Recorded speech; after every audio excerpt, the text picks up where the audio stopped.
The main mood is unbridled relief. I've been watching ministers wander around with smiles like split watermelons. I think this does one thing. It draws a line under what had been before this war a period of when a faint air of pointlessness almost was hanging over Downing Street. There was all these slightly tawdry arguments and scandals. That is now history. Mr. Blair is well aware that all his critics out there in the party and beyond aren't going to thank him because they're only human for being right when they've been wrong, and he knows that there might be trouble ahead, as I've said. But I think this is a very, very important moment for him. It gives him a new freedom and a new self-confidence. He confronted many critics. I don't think anybody after this is going to be able to say of Tony Blair that he's somebody who is driven by the drift of public opinion or focus groups or opinion polls. He took all of those on. He said that they would be able to take Baghdad without a bloodbath and that in the end the Iraqis would be celebrating. And on both of those points he has been proved conclusively right, and it would be entirely ungracious, even for his critics, not to acknowledge that tonight he stands as a larger man and a stronger Prime Minister as a result.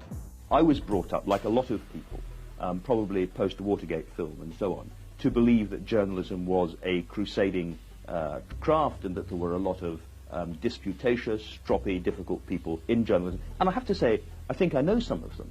Well, I know some of the best and best-known investigative reporters in the United States. I won't mention names, but whose attitude toward the media is much more cynical than mine. In fact, they regard the media as a sham, and they know and they consciously talk about how they try to play it like a violin. If they see a little opening, they'll try to squeeze something in that ordinarily wouldn't make it through.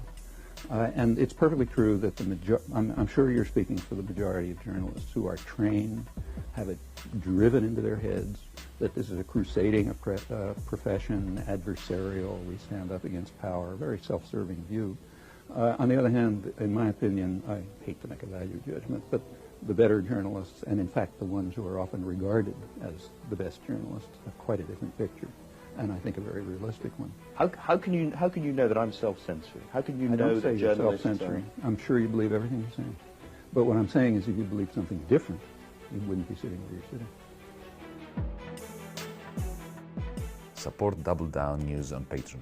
Unless we create our own progressive media, we have no chance of fighting against the rabid propaganda of an establishment that is absolutely efficient when it comes to brainwashing people. It is what will make the difference between success and failure for progressive movements across the world.